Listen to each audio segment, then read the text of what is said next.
Hello student. आज हमारा topic है राइबोसोम। तो चलें हम लोग स्टार्ट करते हैं। राइबोसोम क्या होते हैं? राइबोसोम जो होते हैं वो हमारे पास टाइनी राउंडेड ग्रेन्यूल्स होते हैं। मतलब राइबोसोम जो होते हैं बिल्कुल स्मॉल साइज़ में होते हैं और इसको हम लोग जो है वो ग्रेन्यूल्स के फॉर्म में जो है वो बिल्कुल जो है जिस तरह दाने होते हैं मतलब बिल्कुल जो है वो स्मॉल होते हैं और ग्रेन्यूल्स की फॉर्म में होते हैं। इन्वॉल्व इन प्रोटीन सिंथेसिस, यानी कि इसका फंक्शन जो होता है वो राइबोसोम का सबसे पहला और आखिरी मतलब सिर्फ मेन फंक्शन जिससे हम लोग कह सकते हैं। तो राइबोसोम का मेन फंक्शन जो होता है वो प्रोटीन की सिंथेसिस होता है। ठीक है। मतलब राइबोसोम जो होते हैं वो बिल्कुल स्मॉल साइज़ में होते हैं, राउंडेड ग्रेन्यूल्स होते हैं और ये किस में इन्वॉल्व होते हैं? प्रोटीन की सिंथेसिस में इन्वॉल्व होते हैं। ठीक है। आगे हमारे पास है लोकेशन ऑफ द राइबोसोम, मतलब एक सेल के अंदर राइबोसोम जो है वो कहाँ पर होते हैं, किस जगह पर होते हैं राइबोसोम। तो हम लोग जो है वो एक सेल के अंदर राइबोसोम को देख सकते हैं कि found freely in cytoplasm, cytoplasm के अंदर बिल्कुल फ्रीली प्रेजेंट होते हैं, या फिर हमारे पास attach to endoplasmic reticulum, endoplasmic rough endoplasmic reticulum के साथ अटैच होते हैं। May be found in mitochondria and chloroplast, mitochondria और क्लोरोप्लास्ट के अंदर भी हो सकते हैं राइबोसोम। मतलब जो लोकेशन में हमने क्या देखा कि हमारे पास साइटोप्लाज्म के अंदर बिल्कुल फ्रीली होते हैं और हमारे पास रफ एंडोप्लाज्मिक रेटिकुलम के साथ अटैच होते हैं। इसके अलावा माइटोकॉन्ड्रिया और क्लोरोप्लास्ट के अंदर भी राइबोसोम प्रेजेंट होते हैं। ठीक है। आगे हम लोग देख लेते हैं डिस्कवरी क्या होती है। इसको सबसे पहले जो है वो रॉबिन्सन ने प्लांट सेल में इसको जो है वो डिस्कवर किया था, ऑब्ज़र्व किया था इन 1953 में। रॉबिन्सन ने 1953 में इसको कहाँ पे ऑब्ज़र्व किया था? प्लांट सेल में। इसके बाद के प्लेट जो था एक साइंसदान था, उसने 1955 में इसको किस में ऑब्ज़र्व किया? एनिमल सेल में इसको ऑब्ज़र्व किया गया। ठीक है। सबसे पहले प्लांट सेल में ऑब्ज़र्व किया गया, किसने ऑब्ज़र्व किया? रॉबिन्सन ने 1953 में। इसके बाद एनिमल सेल में ऑब्ज़र्व किया गया।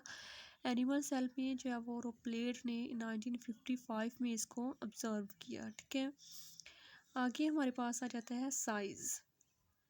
तो हम लोग साइज़ में देख सकते हैं कि साइज़ में जो राइबोसोम होते हैं ना, वो मतलब एक सेल के अंदर जितने भी ऑर्गेनेलीज होते हैं उनमें से सबसे स्मॉलेस्ट ऑर्गेनेली अगर कोई है तो वो हमारे पास राइबोसोम है। मतलब राइबोसोम जो है वो सबसे स्मॉलेस्ट ऑर्गेनेली होता है, बिल्कुल स्मॉल साइज़ में होता है और सारी ऑर्गेनेली में से सबसे स्मॉल साइज़ में होता है। और इसका जो साइज़ होता है वो हमारे पास 150 से 250 एंगस्ट्रॉन होता है, यानी कि बहुत स्मॉल साइज़ में जो है वो होता है। ये बिल्कुल स्मॉलेस्ट ऑर्गेनेली, मतलब अगर पेपर में क्वेश्चन आ जाए कि एक सेल के अंदर स्मॉलेस्ट ऑर्गेनेली जो है वो कौन सा होता है, तो हम लोग कह सकते हैं कि राइबोसोम जो है वो एक सेल के अंदर सबसे स्मॉलेस्ट ऑर्गेनेली है। ठीक है। आगे हमारे पास है types of the ribosome. Types of the ribosome में हमारे पास क्या चीज़ आ जाती है? टाइप्स में सब हमारे पास 2 टाइप्स होती हैं। एक हमारे पास होती है 70s राइबोसोम और एक होती है हमारे पास 80s राइबोसोम। ठीक है। 2 टाइप्स ऑफ द राइबोसोम होती हैं। एक हमारे पास होती है 70s राइबोसोम और दूसरा हमारे पास होती है 80s राइबोसोम। ठीक है। जो हमारे पास 70s राइबोसोम होते हैं वो हमारे पास कहाँ पर होते हैं? प्रोकैरियोटिक सेल में होते हैं और स्मॉल साइज़ में होते हैं। और इसके अलावा इसके जो है वो 2 सब यूनिट होते हैं। 70s राइबोसोम जो होते हैं वो प्रोकैरियोटिक सेल में होते हैं, स्मॉल साइज़ में होते हैं ये। और इसके अलावा 2 सब यूनिट होते हैं इसके। कौन कौन से सब यूनिट होते हैं? एक हमारे पास होता है 50s and the other is 30s, यानी कि इसके 2 सब यूनिट होते हैं 50s and 30s। 70s ribosome में हमने देखा कि कहाँ पर होते हैं? ये प्रोकैरियोटिक सेल में होते हैं। 70s राइबोसोम स्मॉल साइज़ में होते हैं और इसके अलावा इसके 2 सब यूनिट होते हैं 50s एंड 30s। ठीक है। आगे हमारे पास है 80s राइबोसोम। 80s राइबोसोम जो है वो other type of the ribosome है जो हमारे पास किस में होते हैं? यूकैरियोटिक सेल के अंदर होते हैं। एटीएस राइबोसोम हमारे पास कहाँ पे होते हैं? एटीएस राइबोसोम जो होते हैं वो हमारे पास यूकैरियोटिक सेल के अंदर होते हैं। ये हमारे पास लार्ज इन साइज होते हैं।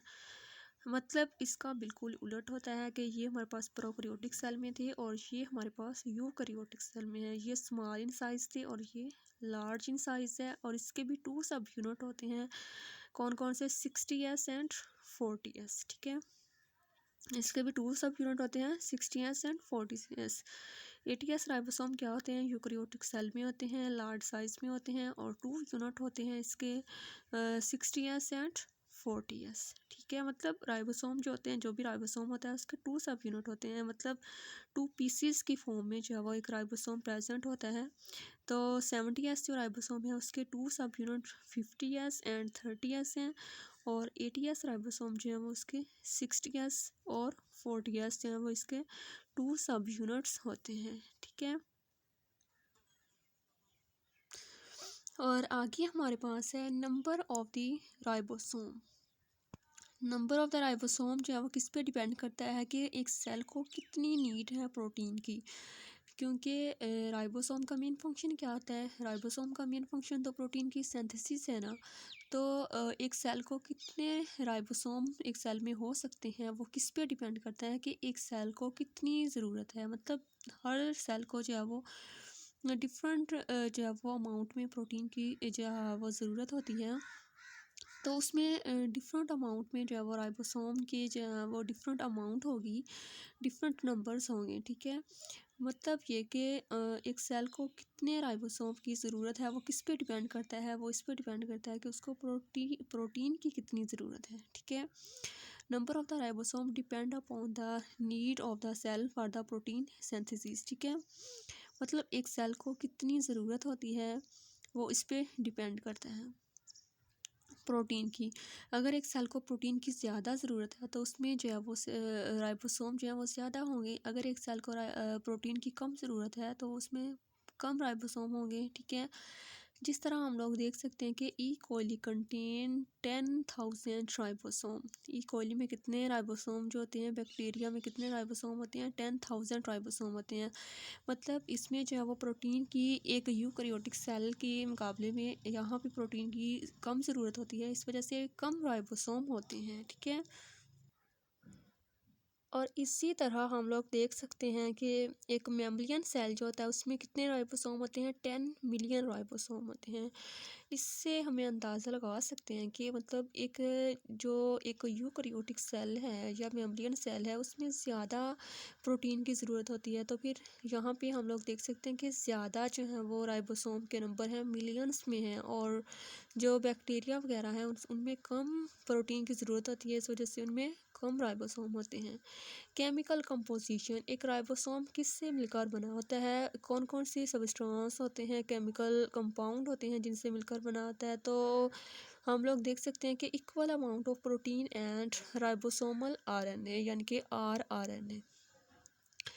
मतलब एक राइबोसोम जो होता है वो किससे मिलकर बना होता है? इक्वल अमाउंट ऑफ प्रोटीन से मिलकर बना होता है और आरआरएनए से मिलकर बना होता है। ठीक है, केमिकल कंपोजिशन में हम लिखेंगे कि ribosome equal amount of protein and rRNA से मिलकर बना होता है। आगे हमारे पास है बायोजेनेसिस ऑफ द राइबोसोम। मतलब एक जो राइबोसोम होता है वो किस चीज़ में जो है वो प्रोड्यूस होता है, किस चीज़ में जो है वो बनता है। तो हम लोग जो है वो देख सकते हैं कि एक न्यूक्लियस के अंदर जो न्यूक्लियोलस होता है, सेल के अंदर जो न्यूक्लियस होता है ना, न्यूक्लियस के अंदर एक न्यूक्लियोलस होता है, उसमें हमारे पास राइबोसोम जो है वो सिंथेसाइज होता है। ठीक है, और फंक्शन क्या होता है? फंक्शन जो होता है वो सबसे इम्पोर्टेंट फंक्शन और जो होता है वो हमारे पास इसकी प्रोटीन की सिंथेसिस करना होता है। मतलब एक राइबोसोम का मेन फंक्शन क्या होता है? राइबोसोम का मेन फंक्शन जो होता है वो प्रोटीन की सिंथेसिस करना होता है। जिस भी सेल में राइबोसोम प्रेजेंट है तो उसका मतलब है कि उसमें राइबोसोम जो है वो प्रोटीन की सिंथेसिस कर रहा है। उम्मीद करती हूँ कि आपको ये समझ आ चुकी होगी। प्लीज़ हमारे चैनल को सब्सक्राइब करें ताकि इस तरह की वीडियोस की नोटिफिकेशन आपको बर वक्त मिलते रहें। ठीक है, अल्लाह हाफिज़।